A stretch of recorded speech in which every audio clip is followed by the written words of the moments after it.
Welcome to Growing in Grace by His Grace. Today it was not very warm here in Nebraska, but it was warm enough and there was some good sun for a little while, and I got all my seedlings out for some sun. I guess they're actually kind of like toddler plants at this point. But I'm going to turn around here and I'm going to do a kind of a quick walkthrough update tour and share what has been going on here. So these are all of the little toddler plants. We've got peppers here, and tomatoes and some basil there, and more peppers in that little thing back there. Peppers, peppers, peppers, and tomatoes, and a couple more peppers in this one. And then over here are all of the tomato seedlings that have been hardening off.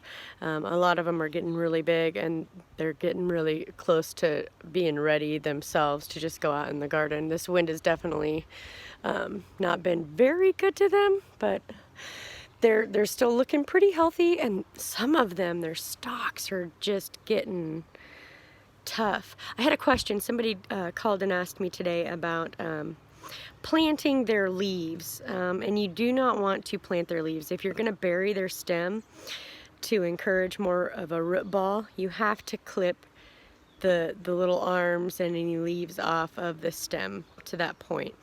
The leaves are very susceptible to fungus and mildew, and wet soil carries those microscopic little particles and eventually it will kill your plants. This is the one little Lisbon bunching onion and a couple of salad lettuces growing in that. That will be fine outside.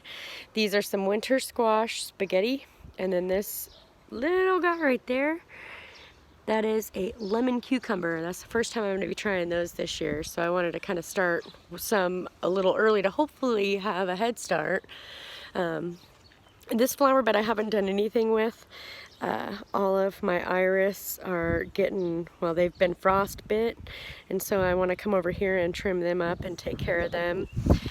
This is my rose bush that has been transplanted several times, but it has done amazing over here, and I think this is the closest I've actually got to watch it grow, and the coloring of the leaves, the new leaves as they come out, is just, oh my goodness, I can't get over it. I really look forward to seeing it full of flowers. Hopefully it'll be even better this year.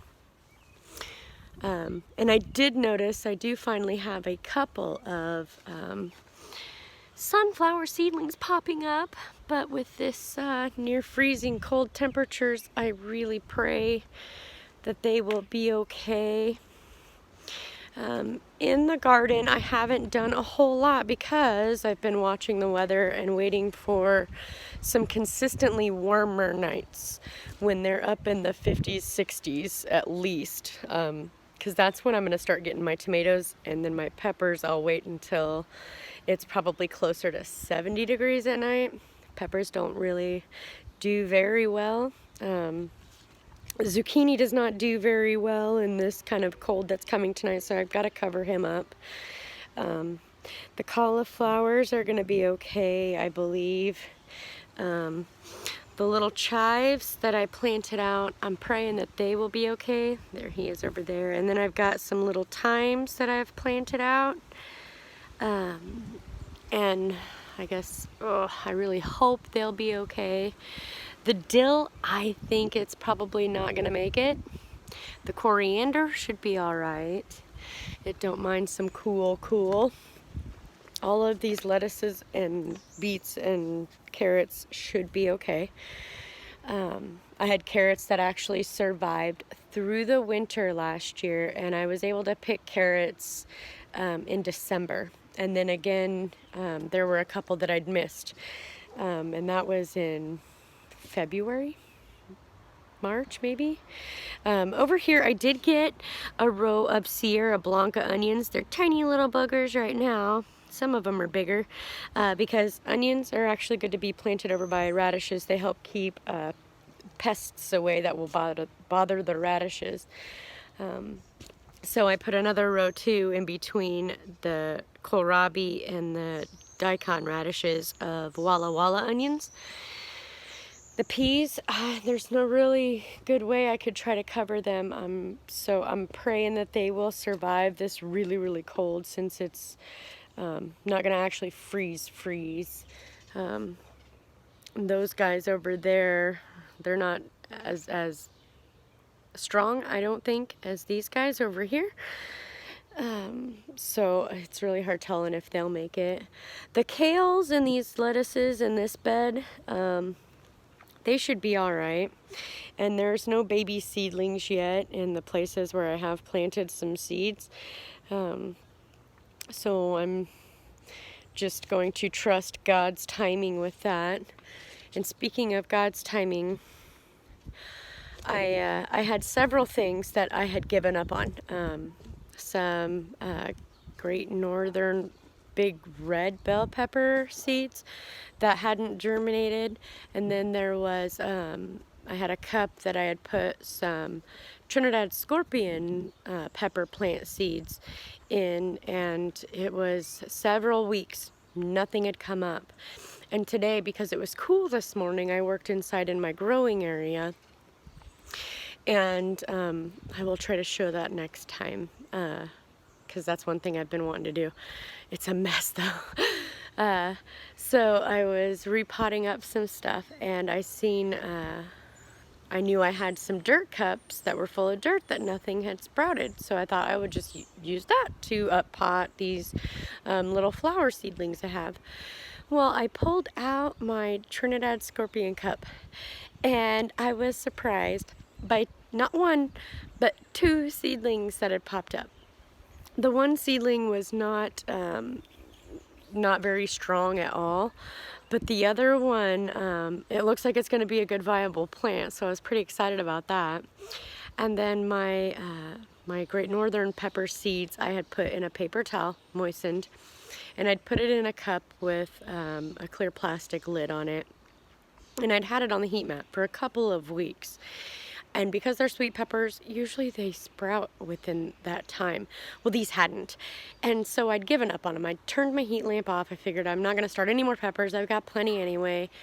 And today I moved that cup, and I saw something inside of it, and it was a little bit of green, and I'm like, oh, what? No way. And so I opened the cup, and inside the cup, almost every one of those seeds had germinated and nearly sprouted out of the paper towel that I had folded around them. So I carefully pulled those off of the paper towel and transplanted them in some plugs. So I don't know if any of them will survive, because their roots were pretty stuck, some of them, and I kind of ruined their main root, so I don't know. But whatever does survive is going to be an awesome blessing from God, because I didn't have but I think one of those pepper plants, and those were some of our favorites because they had really good thick meaty skin, and they were a beautiful red, very sweet, very yummy. So I'm excited to share that when it is time to plant out. So I am patiently awaiting God to allow us to do our planting season here. I am very, very over the cold. I'm tired of wearing hoodies and socks and shoes. I'm a sandals and usually a sundress kind of girl. And I'm really tired of hauling these back in and out and in and out. So, I hope that this patience will pay off. I'm praying that maybe we'll get a little bit of an extension from the Lord for the growing season this year, since we haven't really got to start a lot of our warm weather crops that would have normally been in at this point. So I just pray that everybody who is gardening this year and has stuff out, here comes the wind, it's time to hurry, that we get things covered tonight that's out already, and that whatever we haven't put out that is sitting out gets taken in to a warm place to survive this cold. And we'll keep warm together with the excitement that we know is coming when it is time to plant out. So I just thank you for joining me this evening, and pray y'all stay warm during these cold nights here tonight and tomorrow night, and God bless. Till next time.